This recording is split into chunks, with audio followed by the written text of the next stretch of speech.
Hello students, आज हम लोग डिस्कस करेंगे एक्सरसाइज 7N का क्वेश्चन नंबर 16। तो चलिए देखते हैं क्वेश्चन नंबर 16 हमारे पास क्या कह रहा है।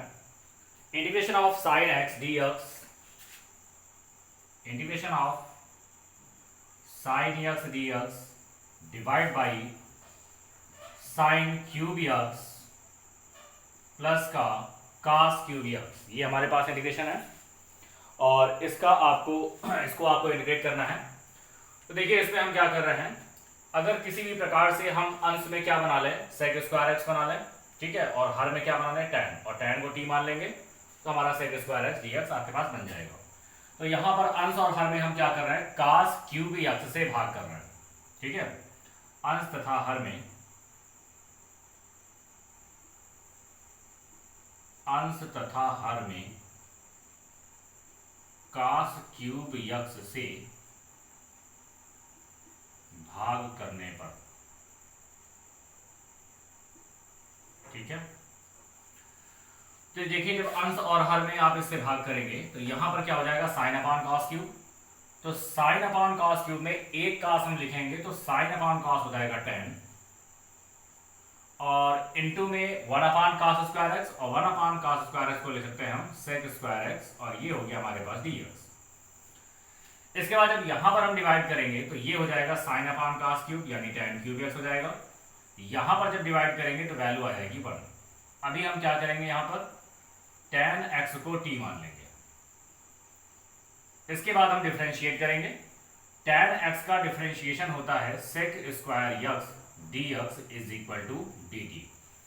अब यहां पर हम वैल्यू को पुट करेंगे तो ये वैल्यू हमारे पास हो जाएगी t sec square x dx, इसकी जगह पर हो जाएगा dt डिवाइड बाई यहां पर हो जाएगा t क्यूब प्लस का 1।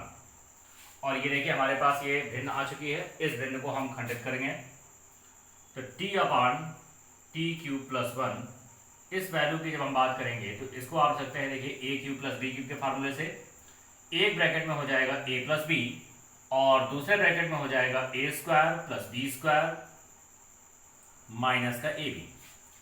अब आप जब इसको आंशिक भिन्न में खंडन करेंगे तो ये देखिए अलग गुणनखंड है और ये आपके पास विघात है।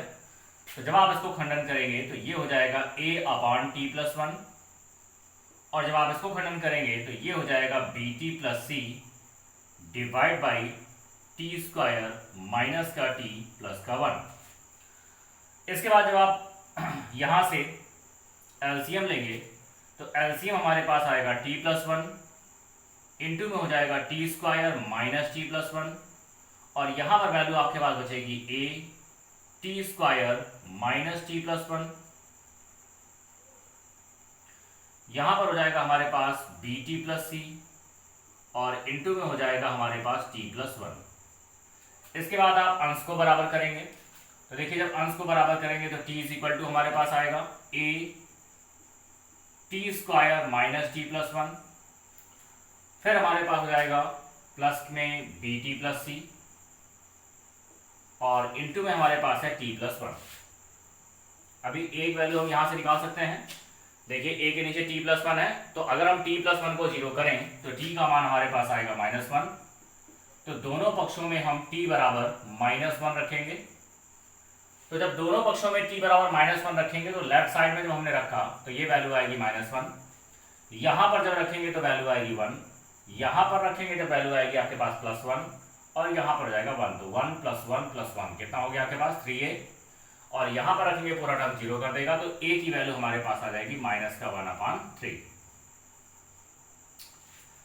अब इसके बाद हम यहाँ पर b का मान कैलकुलेट करेंगे। b और c का मान कैलकुलेट करने के लिए हम क्या कर रहे हैं, एक बार देखिए हमने t बराबर -1 रखा हुआ है, अभी हम दोनों पक्षों में t बराबर 1 रख लेंगे। अपनी तरफ से हम यहाँ पर कंसिडर कर रहे हैं, ठीक है ना, t बराबर 1 रखिए चूंकि ये सर्वसमीका है, सभी मानों के लिए संतुष्ट करेगी चाहे जिस मान को आप यहाँ पर रख दें। तो देखिए t बराबर 1 रखेंगे तो यहाँ से हमें कुछ समीकरण प्राप्त होगा। देखिए 1 हो गया, यहाँ पर जब हमने 1 रखा तो वैल्यू हमारे पास आ रही है 1, यहाँ पर हो जाएगा -1, 1 - 1 कैंसिल, वैल्यू आएगी 1, तो ये हो जाएगा a। इसके बाद जब यहां पर रखेंगे तो ये हो जाएगा b प्लस सी, और फिर इसके बाद में इंटू में जब यहां पर रखेंगे तो ये हो जाएगा 1 + 1 यानी 2। तो 1 इज इक्वल टू आ गया a + 2b और प्लस का 2c, ये हमारे पास वैल्यू आ गई। इक्वेशन नंबर इसको हम मान लेंगे फर्स्ट। इसके बाद में हम t बराबर 0 रख रहे हैं। जब t बराबर 0 रखेंगे देखिए हमारे पास क्या वैल्यू निकल करके आएगी। तो जब t बराबर हम 0 रखेंगे तो यहां से वैल्यू आपके पास हो रही है 0। इसके बाद में जब यहां पर हम वैल्यू रखेंगे तो ये आपके पास हो जाएगा a। इसके बाद में जब यहां पर वैल्यू रखेंगे देखिए b 0 हो जाएगा और हमारे पास क्या आएगा c, और यहां पर 0 रखेंगे तो ये हो जाएगा 1। तो ये आपके पास गुणा करेंगे तो वैल्यू आएगी a प्लस c। ये हमारे पास हो गया इक्वेशन नंबर सेकंड। अब हम यहां पर अगर हम वैल्यू रखते हैं समीकरण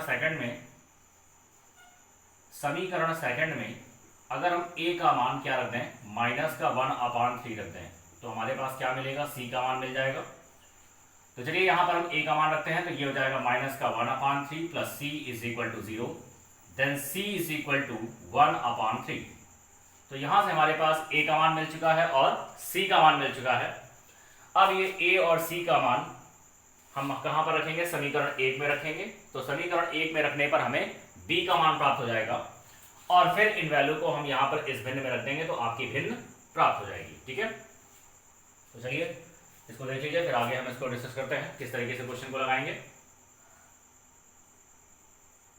ओके, तो देखिए इसके बाद हम यहां पर क्या करेंगे, अब यहां पर हम क्या कर रहे हैं a और c का मान समीकरण फर्स्ट में रख रहे हैं। तो a तथा c का मान समीकरण फर्स्ट में रखने पर, तो जब a और c का मान हम समीकरण फर्स्ट में रखेंगे तो हमारे पास वैल्यू निकल करके आएगी। देखिए a का मान हमारे पास है माइनस का 1/3 प्लस का हो जाएगा 2b प्लस का हो जाएगा 2 और c का मान हमारे पास है 1/3 और यहां से वैल्यू हमारे पास है 1। तो ये हो जाएगा हमारे पास 2b और ये हमारे पास है प्लस का 2/3, ये हमारे पास है माइनस का 1/3 is equal to 1। Then 2b is equal to, यहां से जब आप इसको घटाएंगे तो ये देखिए क्या हो जाएगा, 2 में से 1 घटेगा तो वैल्यू आएगी प्लस का 1/3 is equal to 1। Then 2b is equal to 1 minus का 1/3। तो जब 1 में 1/3 को माइनस करेंगे तो वैल्यू आएगी 2/3, ये 2 से 2 कैंसिल आउट, तो b की वैल्यू हमारे पास आ गई 1/3। तो देखिए हमारे पास तीनों मान यहां से निकल चुके हैं। अब यहां पर हम इन मानों को अपने भिन्न में रखेंगे। तो चलिए इसको हम भिन्न में रख देते हैं। तो हमारे पास क्या भिन्न मिलेगी, यहां से ये हमारे पास भिन्न मिलेगी, आप निकाल रहे थे t/t³ + 1 और भिन्न हमारे पास थी a/t+1 प्लस का bt + c divide by t² - t+1, ये हमारे पास वैल्यू थी। अब यहां पर जब आप वैल्यू को रखेंगे तो देखिए हमारे पास क्या वैल्यू मिलेगी, t/t³ + 1 इज इक्वल टू, अब यहां पर जब आप a का मान रखेंगे तो देखिए a का मान हमारे पास क्या हो गया माइनस का 1/3 और ये हो जाएगा हमारे पास t+1। इसके बाद में जब यहां पर आप bt + c की बात करेंगे तो यहां पर देखिए b का मान रखेंगे तो b का मान हमारे पास क्या है 1/3, तो ये हो जाएगा 1/3b और c का मान हमारे पास है 1/3, तो ये वैल्यू हो जाएगी 1/3 डिवाइड बाई t², ये देखिए यहाँ पे t हो जाएगा, b का मान रखा मैंने, तो t² - t प्लस का 1/3 को कॉमन लीजिए नीचे रहेगा, तो ये वैल्यू हो जाएगी माइनस का 1/3 t+1 और यहाँ पर हो जाएगा t+1 divide by 3 times of t² - t plus का 1। तो ये हमारे पास वैल्यू निकल करके आ रही है। अब हम इसको इंटीग्रेट करेंगे। तो देखिए आप समाकलन किसका कर रहे थे, हम यहां पर समाकलन कर रहे थे इंटीग्रेशन ऑफ, क्या लेके चल रहे थे हम, आपके पास जो वैल्यू थी वो वैल्यू कुछ इस प्रकार से थी, sin x dx divide by sin³ और प्लस का cos³।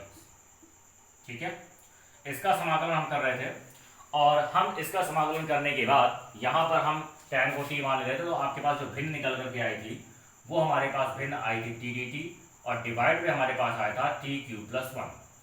अब यहाँ पर हम इस भिन्न का मान रख देंगे। तो यहाँ पर जब आप इसकी वैल्यू को पुट करेंगे तो हमारे पास वैल्यू आएगी माइनस का 1/3 t+1 और ये हो जाएगा t+1 divide by 3 t² - t plus का 1 और ये हो जाएगा हमारे पास dt। इंटीग्रेशन को अंदर ले जाएंगे तो यहां से वैल्यू निकल करके आएगी माइनस का 1/3 integration of dt upon t plus 1। फिर इसके बाद में 1/3 आपके पास कांस्टेंट है और इंटीग्रेशन कर रहे हैं t plus 1 divide by t square minus T plus का 1 और ये हो जाएगा dt। अब आप इस वैल्यू को ध्यान से देखें तो अगर हम इसका समाकलन करें इस वैल्यू का, तो देखिए इसका अवकलन अंश से बन रहा है तो इसका समाकलन हो जाएगा log में t प्लस 1। अभी देखिए इसके समाकलन की बात करेंगे तो ये आपके पास द्विघात समीकरण है, इसका गुणनखंड नहीं हो रहा है। तो जब इसका गुणनखंड नहीं होता है तो ये हमारे पास आपकी अगली एक्सरसाइज का क्वेश्चन बन गया है और ये आपके पास अगला टाइप है। तो इसमें क्या होता है अगले टाइप में कि आपका हर का गुणनखंड नहीं होता है, तो हम इसको क्या देखते हैं कि इस वैल्यू को देखते हुए अंश में वैल्यू को हम क्रिएट करते हैं। चलिए इसका अवकलन हमें कहाँ बनाना है, अंश में बनाना है। तो किस तरीके से बनाएंगे देखिए, अब यहाँ पर आप हर का अवकलन करिए। तो जब हर का अवकलन करेंगे तो हमारे पास आएगा 2t माइनस का 1, ये हमारे पास वैल्यू आएगी। तो ये वैल्यू हमें यहाँ पर ऊपर बनानी है। अगर हम वैल्यू को डायरेक्ट बना पा रहे हैं तो बहुत अच्छी बात है, और अगर हम वैल्यू को डायरेक्ट नहीं बना पा रहे हैं तो उसका भी हमारे पास एक रूल है बनाने का, ठीक है। तो चलिए पहले हम इसको डायरेक्ट बनाने का प्रयास करते हैं। तो आगे की एक्सरसाइज में हम लोग इसको देखेंगे किस तरीके से आपके पास वैल्यू बनेगी। तो अभी देखिए इसका अवकलन हमने किया और इसका अवकलन आ रहा है 2t माइनस 1। अब ये हमें यहाँ पर बनाना है। तो सबसे पहले हम ये देखें कि यहाँ पर t के बगल में क्या होना चाहिए 2, तो चलिए 2 का गुणा कर देते हैं। तो यहाँ पे 2 गुणा करिए तो ये हो जाएगा 1/6, ऊपर 2 गुणा करिए तो ये हो जाएगा 2t plus 2 divide by t square minus T और ये हो जाएगा प्लस का 1 और यहाँ से आ जाएगा dt।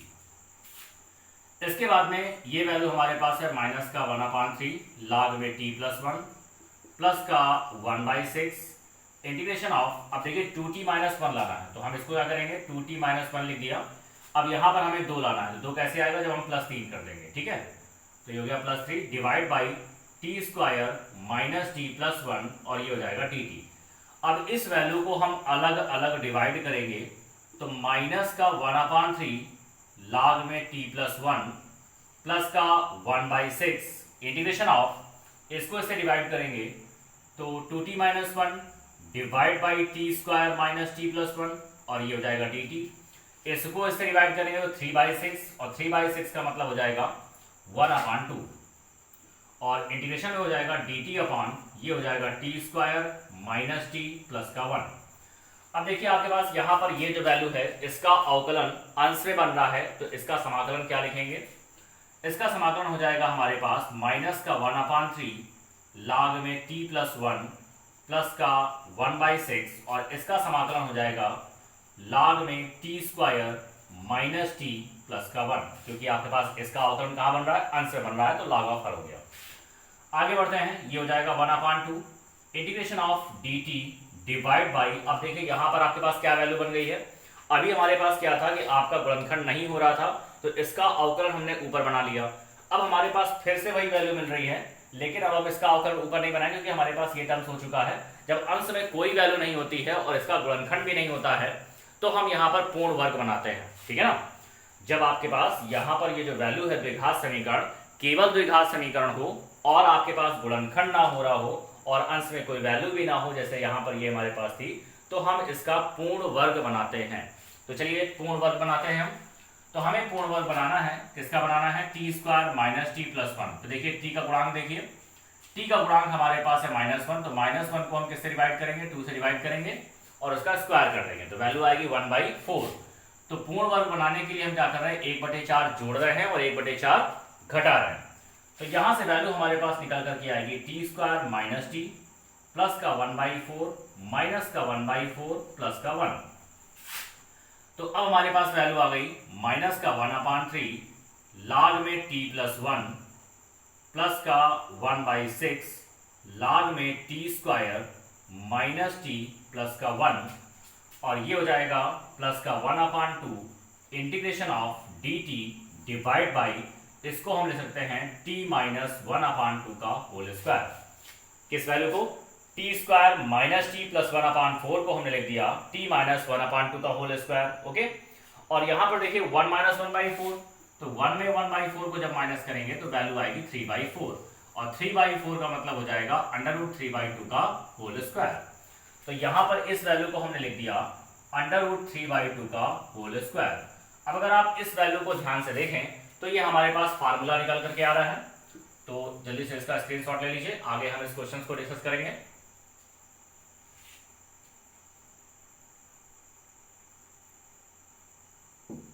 ओके, तो अब देखिए आगे हम इस क्वेश्चन को डिस्कस करेंगे किस तरीके से क्वेश्चन होगा आपका।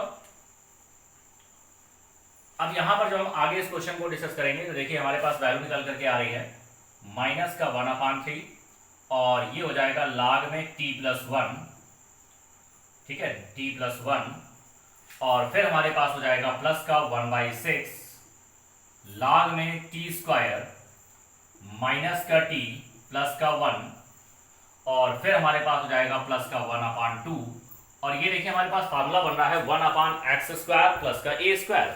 तो अगर इस वैल्यू को अगर हम x मान करके चले तो फार्मूला हो जाएगा 1/a, ठीक है ना, 1/a tan इनवर्स x/a, ठीक है ना, tan इनवर्स x और अपान कितना हो जाएगा, a हो जाएगा, और प्लस का c चूंकि समाकलन आपके पास खत्म हो चुका है। आगे बढ़ते हैं, तो ये हो जाएगा माइनस का 1/3 log में t+1 प्लस का 1/6 log में t² माइनस t+1, ये देखिए 2 ऊपर जाएगा, 2 कैंसिल आउट हो जाएगा, यहां से वैल्यू बचेगी 1/√3 tan इनवर्स, और यहां पे देखिए 2 एलसीएम लीजिए, 2 कैंसिल आउट, तो ये वैल्यू हो जाएगी 2t-1 डिवाइड बाई √3 प्लस का c। अब ये हमारे पास वैल्यू निकल करके आ रही है, और देखिए हमने शुरुआत में क्या माना था, शुरुआत में जब आपने इसको वैल्यू ली थी cos क्यूब x से डिवाइड किया था तो ऊपर हमारे पास tan x sec² x बचा था, यहाँ tan क्यूब x और प्लस का 1 बचा था, और tan x को हमने t माना था, यानी अब पूरी वैल्यू में हम क्या रख दें, t का मान tan x यहां पर रखेंगे, ठीक है।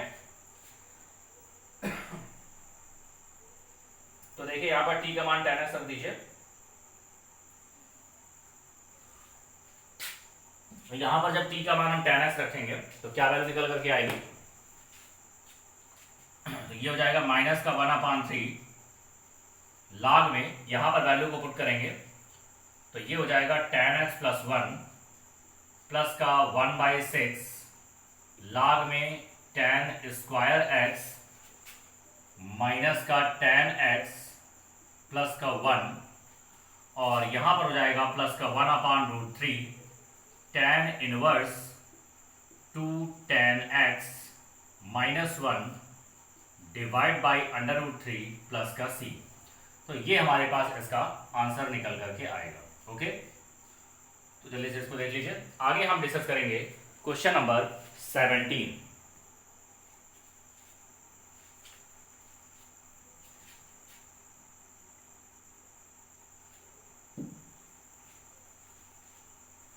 क्वेश्चन नंबर 17 हमारे पास कह रहा है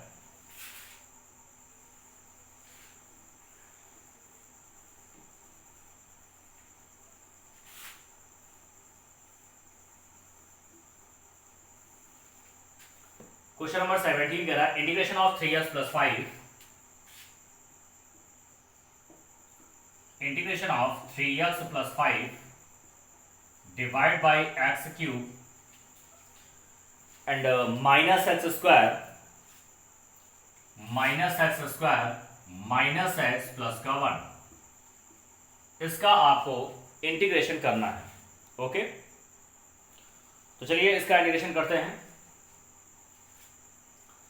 तो यहां पर आपको देख रहा है 3x प्लस 5 डिवाइड बाई, इस वैल्यू को ध्यान से देखिए, तो यहां पर आपके पास ये जो वैल्यू नजर आ रही है, ये देखिए इसका हम आंशिक भिन्न यहां पर लगा लेते हैं, तो इस भिन्न को हम सॉल्व करेंगे। 3x प्लस 5 है डिवाइड बाई x³ माइनस का x² माइनस x प्लस का 1, तो ये हमारे पास वैल्यू निकल करके आ रही है 3x प्लस 5, और यहां से जब आप x² कॉमन लेंगे, देखिए इसको यहां पर हम सॉल्व कर लेते हैं, x³ minus x² minus x plus 1, तो अगर यहां से x² कॉमन लेंगे तो वैल्यू आएगी x माइनस का 1, और फिर अगर हम -1 कॉमन लेते हैं तो वैल्यू निकल करके आएगी x माइनस का 1, तो एक ब्रैकेट में हो जाएगा x माइनस 1, दूसरे ब्रैकेट में हो जाएगा x² माइनस का 1।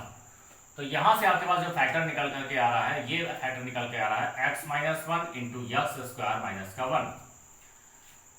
अगले स्टेप में हम देख सकते हैं कि x² माइनस 1 को हम ब्रेक कर सकते हैं, तो ये देखिए अगर हम इसको ब्रेक करते हैं तो ये हो जाएगा x minus one into x plus one, और ये दोनों सेम वैल्यू है तो ये हो जाएगा x माइनस वन का होल स्क्वायर और इंटू में x प्लस वन। तो यहां से वैल्यू आ जाएगी x माइनस वन का होल स्क्वायर और इंटू में हो जाएगा x प्लस वन। अब जब आप इसको आंशिक भिन्न में खंडित करेंगे तो ये हो जाएगा a upon x minus one plus b upon x minus one का whole square plus c upon x plus one. इसके बाद जब हम यहाँ पर एलसीएम लेंगे तो एलसीएम हमारे पास आ जाएगा x माइनस वन का whole square into x plus one, और जब आप इससे इसको डिवाइड करेंगे तो x minus one into x plus one बचेगा। तो जब x minus one into x plus one बचेगा और इसका गुणा कर दें तो ये हो जाएगा एक्स स्क्वायर माइनस वन। फिर इसके बाद में जब आप इससे इसको डिवाइड करेंगे तो x प्लस वन बचेगा, तो ये हो जाएगा b times of x plus one. इसके बाद जब इसको इससे डिवाइड करेंगे तो ये हो जाएगा c multiplied by x minus one का होल स्क्वायर। अब यहां पर आप अंश को बराबर कर सकते हैं। तो देखिए जब हम अंश को बराबर करेंगे तो हमारे पास सर्वसमीका निकल करके आएगी 3x plus 5 is equal to a x square minus one plus b into x plus one और प्लस c इंटू में x माइनस वन का होल स्क्वायर। अब यहां पर हम देख सकते हैं कि a के नीचे हमारे पास x माइनस वन है, तो पहले इस सर्वसमीका में x बराबर हम 1 रखेंगे। तो देखिए जब इस सर्वसमीका में x बराबर 1 रखेंगे तो यहां पर जब 1 रखा तो 3 प्लस 5 ये हो जाएगा 8। इसके बाद जब यहां पे रखा 0 और यहां पर रखेंगे तो ये हो जाएगा 2b, और यहां पर रखेंगे 0 हो जाएगा, तो b का मान आ जाएगा 8/2 यानी 4। इसके बाद में हमारे पास b के नीचे x माइनस वन है तो ये हम वैल्यू नहीं ले रहे हैं, c के नीचे हमारे पास x प्लस वन है, तो अब हम दोनों पक्षों में x बराबर माइनस का 1 रखेंगे। तो देखिए जब हम x बराबर माइनस वन यहां पर रखेंगे तो हमारे पास माइनस 3 प्लस 5, तो माइनस 3 प्लस 5 क्या हो जाएगा 2 हो जाएगा हमारे पास। यहां पर जब रखेंगे तो वैल्यू आएगी 1 माइनस वन, ठीक है ना, यहाँ माइनस वन का स्क्वायर 1 और 1 माइनस वन क्या हो जाएगा 0। यहां पर रखेंगे 0 हो जाएगा, और यहां पर जब रखेंगे तो माइनस वन का स्क्वायर हो जाएगा -2 का स्क्वायर, और -2 का स्क्वायर हो जाएगा आपके पास 4c। तो c की वैल्यू 2/4, 2/4 का मतलब 1/2। अब यहां से b का मान निकल चुका है, c का मान निकल चुका है, आपको सिर्फ a की वैल्यू निकालनी है।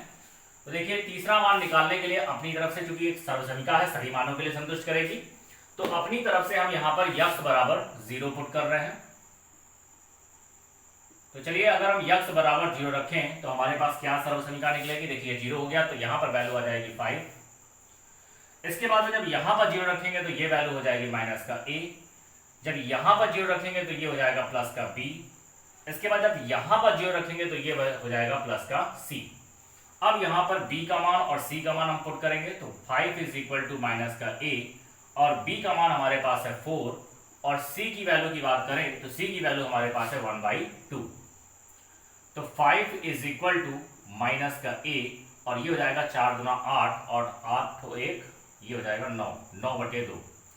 तो a की वैल्यू हो जाएगी, इसको उधर पक्षांतर करिए, a को इधर ले आइए, तो ये हो जाएगा 9/2 माइनस का 5। तो a इज इक्वल टू हो जाएगा, जब आप 2 एलसीएम लेंगे तो 5 दूना 10 और 9 में 10 घटाएंगे तो ये हो जाएगा माइनस का 1। तो a की वैल्यू आ गई माइनस का 1/2। a का मान -1/2, b का मान 4 और c का मान 1/2। अब बारी बारी से इन मानों को आप यहाँ पर, ये जितने भी मान आपको नजर आ रहे हैं आप इस भिन्न में रख दीजिए, तो हमारे पास भिन्न निकल करके आएगी। तो भिन्न हमारे पास क्या हो गई 3x plus 5 divide by x cube minus का x square minus x plus 1 is equal to, भिन्न निकल करके आ रही है a की वैल्यू रखें तो माइनस का 1/2, और ये हो जाएगा x माइनस 1। फिर b के मान की बात करें, b का मान हमारे पास 4 है, तो प्लस 4 टाइम्स x माइनस 1 का होल स्क्वायर, और c की वैल्यू हमारे पास 1/2 है तो 2 नीचे आ जाएगा, और ये हो जाएगा 1/2 x प्लस 1। ये हमारे पास भिन्न हो गई। अब इस भिन्न का जो मान निकला है वो हम यहाँ पर रख दें, तो या फिर कहेंगे इंटीग्रेशन कर दें। तो जब हम इसका इंटीग्रेशन करेंगे तो ये हो जाएगा integration of 3x plus 5 divide by x cube minus का x square minus x plus 1 dx। तो जब आप इसका समाकलन कर रहे हैं इज इक्वल टू, तो क्या वैल्यू हो जाएगी माइनस का 1/2 बाहर कर लिया, समाकलन करेंगे dx upon x minus 1 plus का 4 हमने बाहर कर लिया और यहां से समाकलन करेंगे integration of dx upon x minus 1 का होल स्क्वायर। फिर इसके बाद में यहां पर लिखा प्लस का 1/2 और समाकलन करेंगे integration of dx upon x plus 1। अब इसको हम इंटीग्रेट कर लेंगे तो हमारे पास वैल्यू निकल करके आएगी, क्या वैल्यू हो जाएगी हमारे पास, यहां से वैल्यू हमारे पास आएगी integration of 3x plus 5 divide by x cube minus x square minus x plus 1 dx। तो इसकी वैल्यू निकल करके आ रही है माइनस का 1/2 और इसका समाकलन हो जाएगा log में x माइनस 1। इसके बाद में प्लस का 4 टाइम्स लिखा हमने और यहां पर देखिए ये बन रहा है ax प्लस b की पावर x माइनस 1 के होल स्क्वायर को ऊपर ले जाएंगे तो ये हो जाएगा x माइनस 1 की पावर माइनस 2 और ये हो जाएगा dx। अब यहां पर जो आपके पास वैल्यू नजर आ रही है तो यहां पर आप क्या कर सकते हैं, ये हो जाएगा हमारे पास प्लस का 1/2 और ये हमारे पास हो गया log में x प्लस का 1।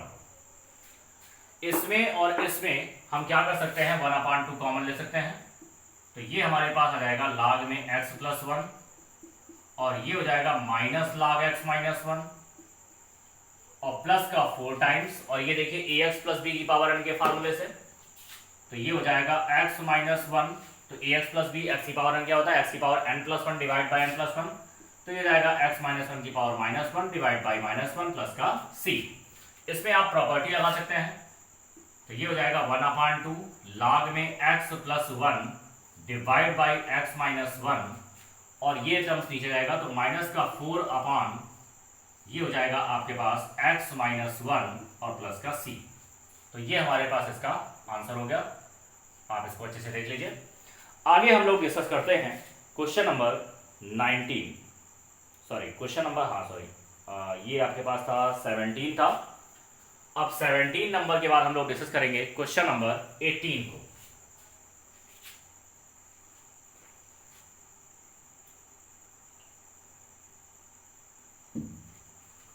तो चलिए क्वेश्चन नंबर 18 देखते हैं।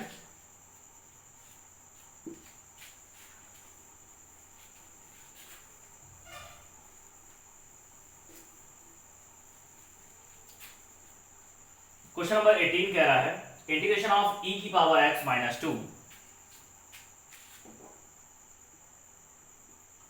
इंटीग्रेशन ऑफ e की power x minus 2 divide by e की पावर 2x प्लस 4, ये हमारे पास वैल्यू है और इसको आपको इंटीग्रेट करना है। तो चलिए इसको इंटीग्रेट करते हैं। इसके लिए हम क्या कर रहे हैं, इसको अलग अलग पहले डिवाइड कर रहे हैं। तो ये हमने लिखा e की power x divide by e की पावर 2x प्लस 4 dx और ये हो जाएगा minus 2 integration of dx upon e की पावर 2x और प्लस का 4। यहां पर इस वैल्यू के लिए हम क्या कर रहे हैं कि e की पावर x को हमने t मान लिया, डिफरेंशिएट करिए तो e की power x dx is equal to dt। यहां पर जब आप वैल्यू पुट करेंगे तो अंश में हो गया dt। यहां पर जब आपके पास e की पावर x को t माना है तो e की पावर 2x क्या हो जाएगा, t का स्क्वायर हो जाएगा। यहां से देखिए तो अगर हम e की पावर 2x यानी इसका स्क्वायर करेंगे तो ये वैल्यू आएगी t स्क्वायर, यानी इसकी वैल्यू हो जाएगी t स्क्वायर और 4 का मतलब हो जाएगा 2 का स्क्वायर। यहां से वैल्यू आ गई माइनस का 2 और e की पावर 2x को अगर हम कॉमन ले लें और आप इसको अंश में भेज दें तो e की पावर माइनस 2x dx और यहां से जब आपने कॉमन लिया तो ये हो गया 1 प्लस 4 टाइम्स e की पावर माइनस का 2x। ये देखिए e की पावर 2x कॉमन लिया और इसको हम अंश में ले गए तो e की पावर माइनस 2x हो गया। तो यहां पर बचेगा 1 प्लस 4 टाइम्स e की पावर माइनस 2x। आप देख सकते हैं ये हमारे पास tan इनवर्स का फॉर्मूला बन रहा है तो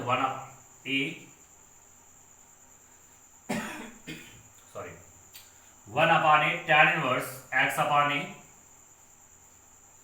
और यहां से हो जाएगा माइनस का 2। अब आप इस वैल्यू को ध्यान से देख सकते हैं, यहां पर अगर इस वैल्यू की हम बात करें तो हमारे पास क्या बन रहा है, ये e की पावर माइनस 2x बन रहा है डिवाइड बाई इसको हम लिख सकते हैं 2e की पावर माइनस x का होल स्क्वायर। ठीक है, यहां पर देखिए हमने इसको कर दिया 2e की पावर माइनस x का होल स्क्वायर। अगर आप इसका होल स्क्वायर ब्रेक करें तो 4 हो जाएगा और ये हो जाएगा e की पावर माइनस 2x। और इसके बाद में यहां पर आपके पास आ गया 1/2 tan इनवर्स, और t का मान हमारे पास था e की पावर x अपॉन 2 माइनस का 2, और देखिए यहाँ पर हम वैल्यू को प्रतिस्थापन विधि लगा रहे हैं, तो यहाँ पर हमने मान लिया 2e की power minus x is equal to y. अब यहाँ जब आप इसको डिफ्रेंशिएट करेंगे तो 2e की पावर माइनस एक्स का हो जाएगा minus dx is equal to dy, तो e की पावर माइनस एक्स dx इसकी जगह हो जाएगा माइनस का dy अपॉन 2। तो ये वैल्यू जब हम यहाँ पर पुट करेंगे, या फिर एक काम यहाँ पर करिए कि देखिए हमारे पास चूंकि e की पावर माइनस 2x है, तो ऐसा लेने से हमें कोई फायदा नहीं होगा, ठीक है। तो ऐसा आप बिल्कुल ना लें, आप सीधे सीधे इस वैल्यू को ही मान लें, तो वो सबसे ज़्यादा बेटर होगा, ठीक है।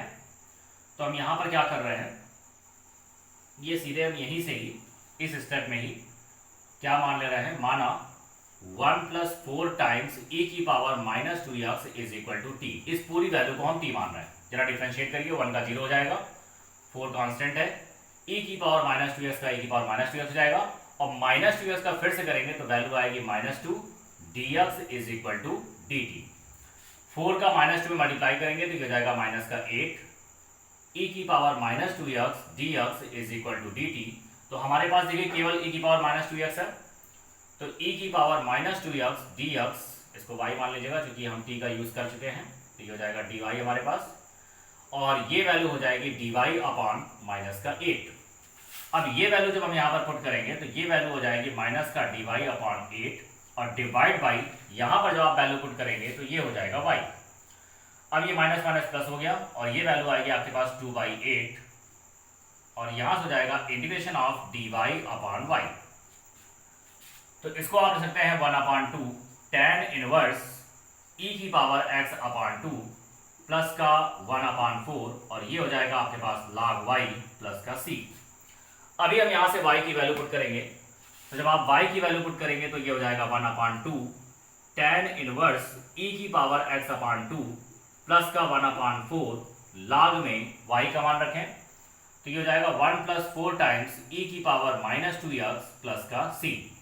अभी आप चाहें तो 1/e की पावर 2x कर सकते हैं। जब आप एलसीएम लेंगे, तो अगर आप इसका एलसीएम लें तो हमारे पास वैल्यू निकल करके आ सकती है 1/2 tan इनवर्स e की power x divide by 2 plus का 1/4, और ये हो जाएगा log में, और यहाँ पर जब आप आपके पास वैल्यू करेंगे तो 4/e की पावर 2x, और जब आप एलसीएम ले लेंगे तो e की power 2x plus 4 divide by e की पावर 2x हो जाएगा, और प्लस का c हो जाएगा, और ये हमारे पास इसका आंसर हो जाएगा। और इसका आंसर आप यहाँ पर भी ऐसे लिख सकते हैं, कोई दिक्कत नहीं है, या फिर आप इसका इतना कैलकुलेशन भी कर सकते हैं। ओके, आप इसको देख लीजिए। आगे हम बात करेंगे क्वेश्चन नंबर 19।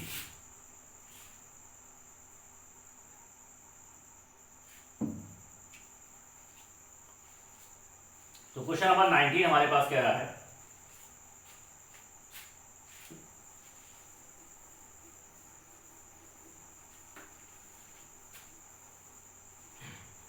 क्वेश्चन नंबर 19 कह रहा है integration of 3x minus 1, integration of 3x minus 1 divide by, ये हमारे पास है x minus 1 into x minus 2 into x minus का 3, x minus 1 into x minus 2 into x minus का 3। तो आप इसका आंसर फिर बनेगा a upon x minus 1 plus b upon x minus 2 plus c upon x minus 3। या फिर अगर आप इसको डायरेक्ट करें तो बिल्कुल आप डायरेक्ट भी कर सकते हैं। किस तरीके से बताया था, ये x माइनस 1 लिखेंगे, प्लस का x माइनस 2 लिखेंगे, प्लस का x माइनस 3 यहाँ पर हमने लिख लिया, और अब यहाँ पर बारी बारी से वैल्यू को पुट करेंगे। तो देखिए यहाँ पर x माइनस 1 है, तो अगर हम x माइनस 1 को 0 करें तो x का मान आएगा 1। अब इस पूरी भिन्न में x बराबर 1 रख दें, तो देखिए जब यहाँ पर 1 रखा तो 3 में से एक जाएगा, कितना बचेगा 2। इसके बाद जब यहाँ पर 1 रखा तो 0 हो गया, 0 हम नहीं लेंगे। यहाँ पर 1 रखेंगे तो 1 में -2 करेंगे तो हो जाएगा -1। यहाँ पर जब 1 रखेंगे तो 1 में से 3 घटाएंगे, 1 में से 3 माइनस करेंगे तो क्या होगा -2। तो यहाँ से वैल्यू आ जाएगी 2/2, यानी वैल्यू आ गई 1, यानी यहाँ पर जो मान आएगा वो आपका आएगा 1। इसके बाद में x माइनस 2 को यानी x बराबर 2 रखेंगे तो 3 दूना 6, और 6 में से 1 जाएगा, ये हो जाएगा 5। यहाँ पर जब 2 रखेंगे 2 में से 1 जाएगा 1, ये हो जाएगा 0, इसको निगलेक्ट करिए। और यहाँ 2 में 3 घटाएंगे तो 2 में 3 घटाएंगे तो कितना आ गया -1, तो वैल्यू हो जाएगी यहाँ पर -5, यानी यहां पर आपके पास आएगा माइनस का 5। इसके बाद में यक्स माइनस 3 आपके पास है, तो जब यक्स बराबर 3 आप रखेंगे तो 3 त्रिक का 9 और 9 में से 1 जाएगा आपके पास 8।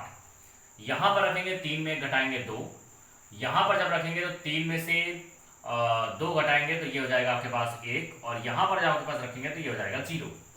ठीक है, ये 0 हो जाएगा, तो यहां से वैल्यू आ जाएगी 8/2, और 8/2 का मतलब हो जाएगा 4, यानी यहां पर वैल्यू आएगी आपके पास 4। तो देखिए ये आपके पास वैल्यू निकल करके आएगी। आप चाहें तो इसको आंशिक भिन्न में खंडन कर सकते हैं, तो मैं बता दूं इसका आंशिक भिन्न क्या बनेगा। आप इसको लगाइएगा 3x - 1 upon x - 1 into x minus 2 into x minus 3, और जब आप इसको आंशिक भिन्न में खंडन करेंगे तो ये हो जाएगा a upon x - 1 plus b upon x - 2 और प्लस c अपॉन x - 3। और फिर आप बिल्कुल वैसे ही कैलकुलेशन करेंगे जैसे हमने पिछले वीडियो में बताया है और इसके पहले भी बताया है। तो आप इससे a b c का मान निकालेंगे और निश्चित रूप से a का मान आपके पास 1, b का मान -5 और c का मान 4 ही मिलेगा, और ये वैल्यू आपके पास निकल करके आएगी। ओके, तो चलिए अगर ये वैल्यू आपके पास निकल करके आती है तो उसको हम इंटीग्रेट करते हैं। तो इसका इंटीग्रेशन करिए तो ये हो जाएगा log में x - 1, और ये देखिए -5 बाहर कर लिया हमने, इसका इंटीग्रेशन हो जाएगा log में x - 2, और 4 हमने बाहर कर लिया, इसका इंटीग्रेशन हो जाएगा log में x - 3 और प्लस का c। तो ये हमारे पास वैल्यू आ जाएगी। ये देखिए हमारे पास क्या है, log में x - 1, इसमें प्रॉपर्टी लगा सकते हैं तो ये हो जाएगा log में x - 2 की होल पावर 5, इसमें अगर हम प्रॉपर्टी लगाएं तो ये हो जाएगा log में x - 3 की होल पावर 4 और प्लस का c। तो इस वैल्यू को आप आंशिक भिन्न से करिएगा, ये आपके लिए होमवर्क है। ठीक है, ये हमने इसको डायरेक्ट कर दिया है।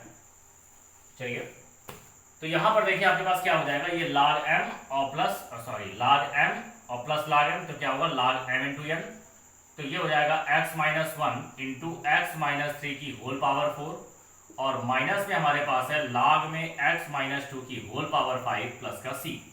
अब यहाँ पे प्रॉपर्टी बन रही है log m minus log n, तो ये हो जाएगा x - 1 इंटू में होगा x - 3 की whole power 4 divide by x - 2 की होल पावर 5 और प्लस का c। तो ये हमारे पास का आंसर हो गया। अब हमारे पास इस एक्सरसाइज का लास्ट क्वेश्चन है क्वेश्चन नंबर 20, तो इसको देख लीजिए, आगे हम डिस्कस करेंगे क्वेश्चन नंबर 20।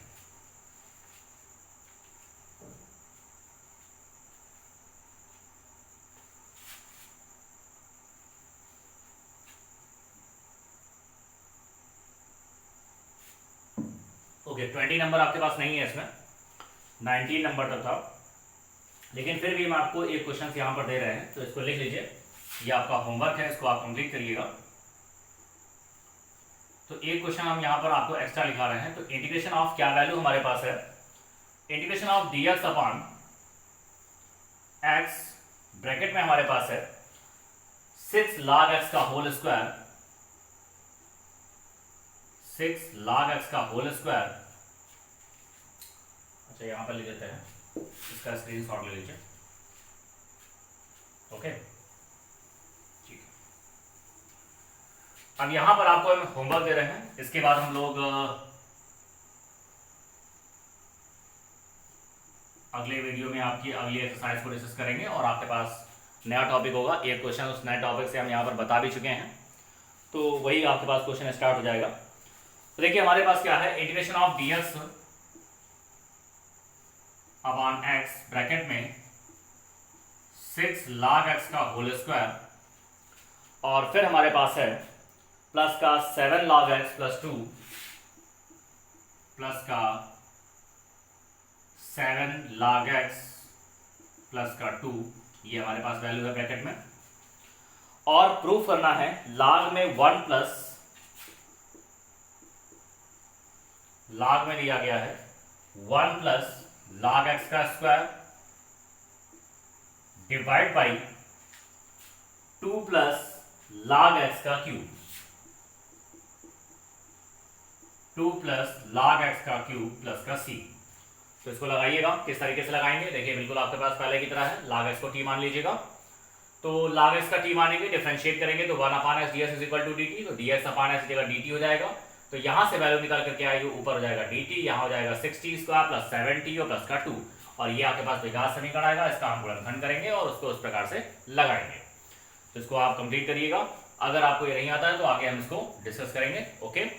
आपके पास जो इसका क्वेश्चन होगा आप हमारे व्हाट्सएप ग्रुप में इसको डाल दीजिएगा।